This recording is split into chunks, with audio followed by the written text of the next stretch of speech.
तो hello and welcome जितने भी हमारे स्टेट पेपर 2 का एग्जाम ज्योग्राफी सब्जेक्ट से देने वाले साथी हैं, उम्मीद करता हूँ कि सब अच्छे होंगे और स्वस्थ होंगे। साथियों, अगर अभी तक चैनल से नहीं जुड़े हैं तो जुड़ जाइए और अपने साथियों में शेयर कीजिए। अब मैं जो है आज आप लोग के लिए 50 जो है मोस्ट इंपॉर्टेंट क्वेश्चन जो आपका बिहार माध्यमिक शिक्षक पात्रता परीक्षा में जो आप लोग का 2011 के पेपर में पूछा गया उसका जो मोस्ट इंपॉर्टेंट क्वेश्चन कराने जा रहा हूँ, क्योंकि ऑलरेडी जो है ये आप लोग के एग्जाम में आ चुका है तो थोड़ा इसका प्रोबेबिलिटी जो है ज़्यादा होता है, तो इसलिए मैं आपको सोचा कि करवा देता हूँ।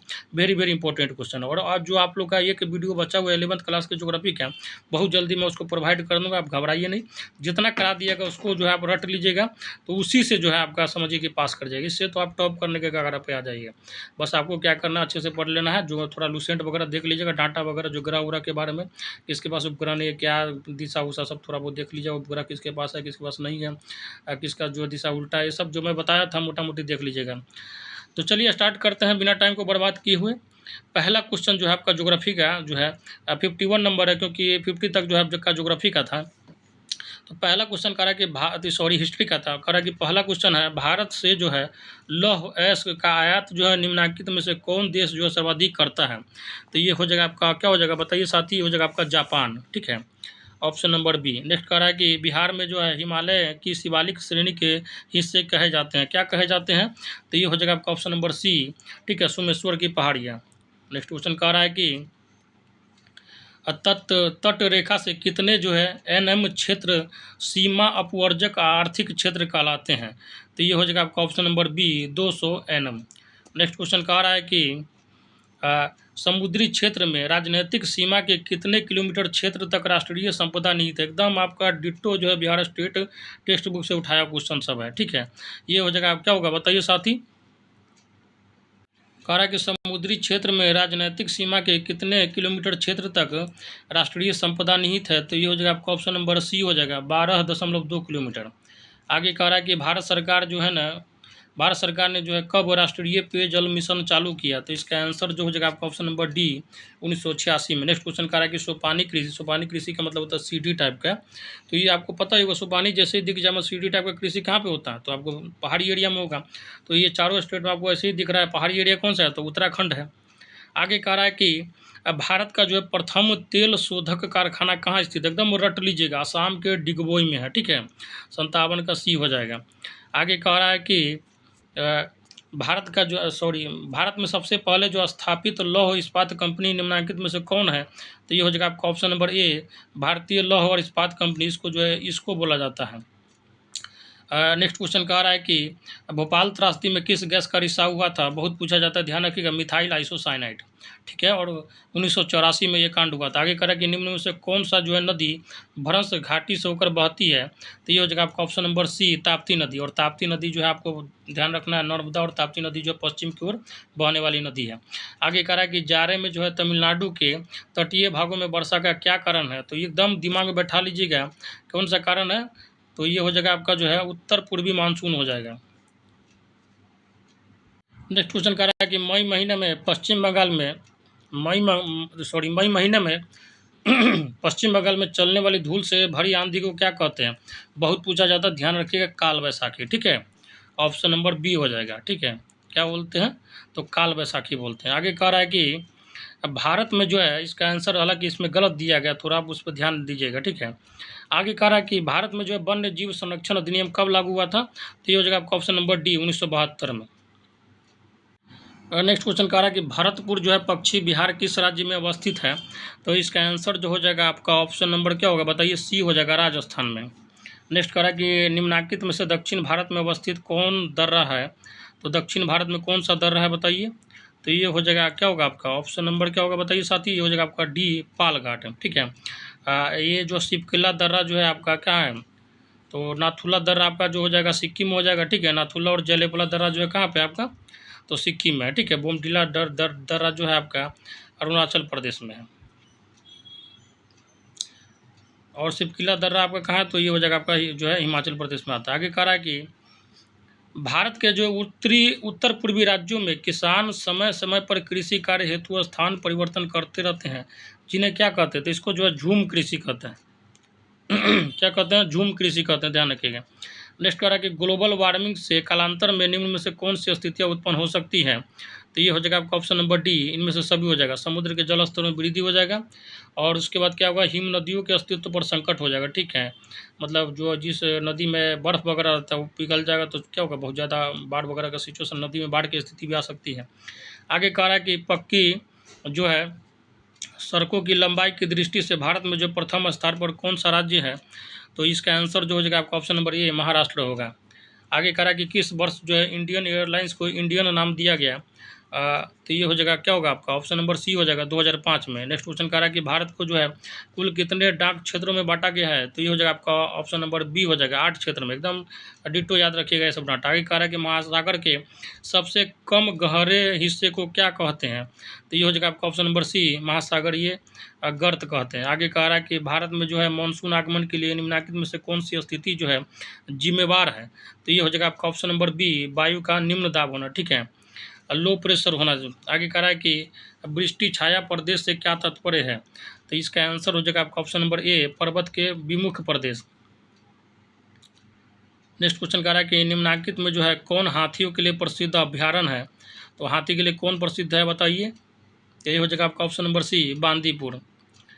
आपको ध्यान रखना है कि रणथंभौर आपका राजस्थान में है, कार्बेट जो है आपका उत्तराखंड में है, गिर वन जो है आपका कहाँ है, तो ये आपका गुजरात में। ठीक है, और ये एशियाटिक लायन के लिए बहुत फेमस है। बांदीपुर जो है आपका हाथी के लिए फेमस है। आगे कह रहा है कि सिंधु जो है नदी प्रवाहित हो रही है किधर से किधर। तो ये हो जाएगा आपका ऑप्शन नंबर डी, इसमें से कोई नहीं होगा। आगे कह रहा है कि जो है मापनी में हर व्यक्त करता है। मापनी में हर क्या व्यक्त करता है। ये हो जाएगा क्या होगा बताइए, आपका ऑप्शन नंबर सी हो जाएगा। ठीक है, और धरातल की दूरी और मानचित्र पर की दूरी। नेक्स्ट क्वेश्चन कह रहा है कि भूगोल में जो है क्षेत्रीय अध्ययन है। तो ये हो जाएगा आपका ऑप्शन नंबर सी, एक उपागम। नेक्स्ट क्वेश्चन कह रहा है कि हालांकि ये सब क्वेश्चन कुछ खास नहीं है, ध्यान रखिएगा, ये सबको रटने का जरूरत नहीं। नेक्स्ट क्वेश्चन कह रहा है कि कभी कभी जो है उत्तर भारत में सामान्य से कम वर्षा होती है, इसका मेन कारण क्या है। ये इंपॉर्टेंट क्वेश्चन है। तो ये हो जाएगा आपका ऑप्शन नंबर डी, एक एल नीनो के कारण। ठीक है, एल नीनो जो है आपका ये एक धारा है, ठीक है, जो प्रभावित होती है। ठीक है, इसके कारण। आगे कह रहा है कि जो है निम्न में से कौन सी जो है नदी प्रायद्वीपीय भारत की सबसे लंबी नदी है। तो ये हो जाएगा आपका ऑप्शन नंबर बी, गोदावरी नदी। नेक्स्ट क्वेश्चन कह रहा है कि पर्वतीय छायाकरण विधि में भू आकृतियों पर किस दिशा से प्रकाश पड़ने की कल्पना की जाती है। तो ये हो जाएगा क्या होगा आपका आंसर। आपका आंसर हो जाएगा आपका ऑप्शन नंबर डी, दक्षिण पश्चिम। नेक्स्ट क्वेश्चन कह रहा है कि पहली जो है आधुनिक सूती मिल जो है मुंबई में स्थापित की गई थी, क्योंकि इसका मेन कारण क्या था। इसका मेन कारण जो हो जाएगा आपका ऑप्शन नंबर डी हो जाएगा। ठीक है, इनमें से सभी मुंबई एक पतन है। कह रहा है यह जो है कपास उत्पादक क्षेत्र में निकट है और मुंबई से जो है पूंजी उपलब्ध थी। आगे कह रहा है कि गंडक परियोजना का निर्माण जो है किस स्थान पर हुआ है। तो ये क्या हो जाएगा आपका ऑप्शन नंबर डी हो जाएगा। ठीक है, वाल्मीकि नगर।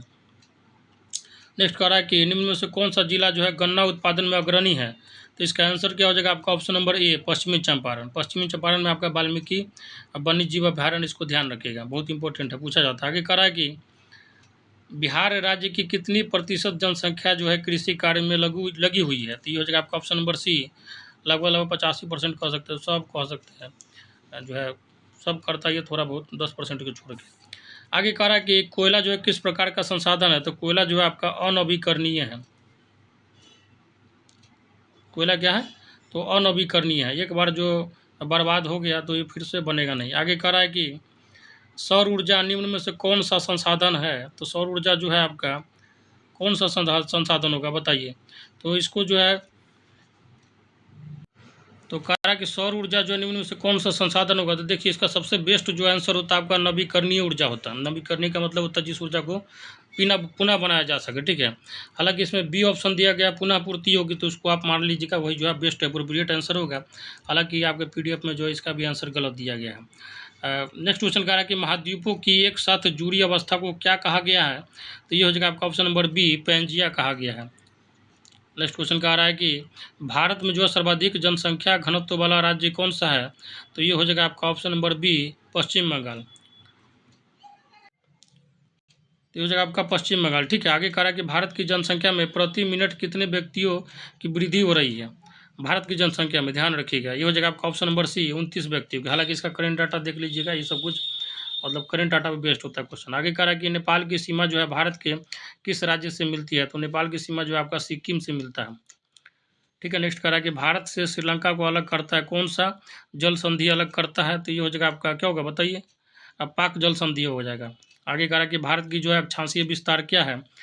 तो ये हो जाएगा आपका, आज ही मैं ज्योग्राफी का जब वीडियो बना रहा था तो उसमें बताया था इसको। भारत का जो अक्षांशीय विस्तार है 8 डिग्री 4 मिनट नॉर्थ से लेकर 37 डिग्री 6 मिनट जो है नॉर्थ तक है, उत्तर तक है। आगे कह रहा है कि कर्क रेखा जो है भारत के कितने राज्यों से होकर गुजरती है? तो ये ध्यान रखिएगा, आपका जो है सी ऑप्शन हो जाएगा 8 राज्यों से। इसका ट्रिक है मित्र पर गमछा झाड़, उसको आप ध्यान रखिएगा। मिजोरम, त्रिपुरा जो है, गुजरात, राजस्थान, एमपी, छत्तीसगढ़, ये सब हो जाता है। आगे कह रहा है कि भारत का जो सबसे प्राचीन भूखंड है, तो ये हो जाएगा आपका ऑप्शन नंबर ए। ठीक है, प्राद्वीपीय पठार। आगे कह रहा है कि दक्षिण भारत की सबसे ऊंची अनाईमुद्दी की ऊंचाई कितनी है? तो ये हो जाएगा आपका, कितना हो जाएगा बताइए? तो इसका आंसर जो हो जाएगा आपका ऑप्शन नंबर सी 2695 मीटर। आगे कह रहा है कि निम्न में से कौन जो है लवणीय झील है? सबसे ज़्यादा जिसका पानी जो है क्या है, मतलब नमकीन टाइप का लगता है, ये हो जाएगा आपका ऑप्शन नंबर डी सांभर झील, जो कि राजस्थान में। नेक्स्ट क्वेश्चन कह रहा है कि भारत में जो है किस स्थान पर पहला परमाणु ऊर्जा केंद्र स्थापित किया गया है? तो ये क्या हो जाएगा बताइए? आपका ऑप्शन नंबर डी हो जाएगा तारापुर में। ठीक है, महाराष्ट्र में ये जगह है तारापुर, वहाँ पे। कलपक्कम जो हो जाएगा आपका तमिलनाडु में है, और नरोड़ा जो है उत्तर प्रदेश में। आगे कह रहा है कि ऊंचा वक्ष प्रदर्शन के लिए हैच्यूर विधि का विकास किसने किया था? तो ये हो जाएगा आपका ऑप्शन नंबर डी रिटर्न ने। नेक्स्ट क्वेश्चन कह रहा है कि जो है स्तर रंजन विधि के अंतर्गत जो है मानचित्र में नीले रंग से किस भाग को प्रदर्शित किया जाता है? तो नीला रंग से जो किस भाग को दिखाया जाता है, तो क्या होगा आपका ऑप्शन नंबर सी जल को दिखाया जाता है। यही कारण है कि जो आसमान से देखते हैं पृथ्वी को, तो अपना जो है क्या होता है, बहुत ज़्यादा पानी होने के कारण ये जो नीला दिखता है, इसलिए पृथ्वी को नीला ग्रह बोला गया। आगे कह रहा है कि भारत की जनसंख्या का घनत्व जो है 2001 की जनगणना के अनुसार क्या है? तो हालांकि इसको मैं बता देता हूँ, लेकिन ये डाटा काम नहीं आएगा, 2011 का डाटा आप याद रखिएगा। ठीक है, तो ये हो जाएगा, क्या हो जाएगा बताइए आपका? तो इसका आंसर जो हो जाएगा आपका ऑप्शन नंबर हो जाएगा बी। ठीक है, 325 व्यक्ति प्रति वर्ग किलोमीटर। तो साथियों, ये था आपका 50 मोस्ट इंपोर्टेंट ज्योग्राफी का क्वेश्चन। आप इसको जरूर देख लीजिएगा, क्योंकि इसमें अच्छा क्वेश्चन का कलेक्शन है। और बाकी एक वीडियो मैं बहुत जल्दी ला दूंगा आपका जो है, उसके बाद ज्योग्राफी आपका 11 12 का कंप्लीट हो जाएगा। और बाकी जो है आप लूसेंट से जो है, मैं फिर से बता रहा हूँ, जो है ग्रह के बारे में पढ़ लीजिएगा, सारे ग्रह के बारे में, मंगल से लेकर मंगल, बुध, बृहस्पति, शुक्र, शनि, अरुण, वरुण, यम तक पढ़ लीजिएगा। यम के बारे में उतना डाटा है नहीं कुछ। ठीक है, सूर्य के बारे में पढ़ लीजिएगा। ठीक है, उसके बाद चंद्रमा के बारे में थोड़ा डिटेल में पढ़ लीजिएगा। मंगल ग्रह, शुक्र ग्रह, ठीक है, किसको जो जुड़वा ग्रह बोला जाता है, किसको भगिनी ग्रह बोला जाता है, किसका कौन सा कलर होता है, किसके पास उपग्रह है, किसके पास नहीं है। उसके बाद सूर्य ग्रहण, चंद्र ग्रहण। ठीक है, कर्क रेखा में कौन सा जो है दिन बड़ा होता है, मकर रेखा में। ठीक है, उत्तरी गोलार्ध, दक्षिणी गोलार्ध में कौन सा दिन बड़ा होता है, छोटा होता है, कब बराबर होता है, ये सब देख लीजिएगा। बाकी आप घास का मैदान हो गया, जनजाति हो गया, जैसे पपुआंस जनजाति कहाँ पाई जाती है, कालाहारी जो है कहाँ पाया जाता है, ये सब देख लीजिएगा। फिर उसके बाद जो है नहर वगैरह के बारे में देख लीजिएगा, तो नदी वगैरह के देख लीजिएगा, कौन सी सबसे लंबी नदी है विश्व में। उसके बाद आपका जो है महादेश में देख लीजिएगा, मतलब हर महादेश का जो है कौन सा सबसे ऊंचा पर्वत है, कौन सी वहाँ की सबसे लंबी नदी है। ठीक है, ये सब के बारे में थोड़ा देख लीजिएगा। उसके बाद सॉइल को देख लीजिएगा, मिट्टी का जो है टाइप होता है, उसमें मैं मोटा मोटी जो है मोस्ट इंपॉर्टेंट क्वेश्चन बता ही दिया था। उसके बाद अर्थक्वेक के बारे में देख लीजिएगा, भूकंप के बारे में, ज्वालामुखी देख लीजिएगा, थोड़ा साइक्लोन के बारे में जो है। ठीक है, स्ट्रोम्बली वगैरह ये सब जो है पूछा जाता है बराबर, एटना, फ्यूजियामा, ये सब, किलिमंजारो। इसके बाद जो है आपका क्या कीजिएगा, थोड़ा बहुत जो है देश का राज्य राजधानी भी देख लीजिएगा। ठीक है, अफ्रीकन और एशियन का देख लीजिएगा, मोटा मोटी जो फेमस कंट्री उसका जो राज्य राजधानी देख लीजिएगा, अब वहाँ का डॉलर वगैरह देख लीजिएगा। उसके बाद जो आपका जो परियोजना जो है, कौन सी नदी पे कौन सा परियोजना है। उसके बाद जो है वन्य जीव अभ्यारण्य देख लेना है। उसके बाद जो मिसलेनियस जो होता है, जैसे सात टापू का नगर किसे बोला जाता है, सबसे पहले सूर्योदय कहाँ पे होता है, सबसे ज़्यादा झील किस देश में है, ये सब मिसलेनियस देख लीजिएगा। उसके बाद जो है आपका कौन सा राज्य में कौन सा भाषा बोला जाता है, कौन सा त्यौहार मनाया जाता है, कहाँ का कौन सा नृत्य है। ठीक है, ये सब मोटा मोटी देख लीजिए, कौन सा पर्व मनाया जाता है, ये सब चीज़ मोटा मोटी देख लीजिएगा जो है, तो आपका जो है काम जो है चल जाएगा। ठीक है, इतना आप रिविजन कर लीजिएगा तो आपका ज्योग्राफी बढ़िया से चला जाएगा। घबराने की बात नहीं, बस थोड़ा बहुत एक बार मानचित्र देख लीजिएगा आपका भारत का। ठीक है, और उसके बाद उसमें जो है आप कोंकण तट, मलाबार तट, कोरमंडल तट, इस सब के बारे में देख लीजिएगा। बंगाल की खाड़ी में कौन-कौन सा राज्य मतलब कौन-कौन सा नदी गिरती है, जो है अरब सागर में कौन-कौन सी नदी गिरती है, आपको पता होना चाहिए मोटा-मोटी। पूर्वी साइड वाला जो है बंगाल की खाड़ी में, पश्चिम साइड वाला अरब सागर में गिरती है, ठीक है।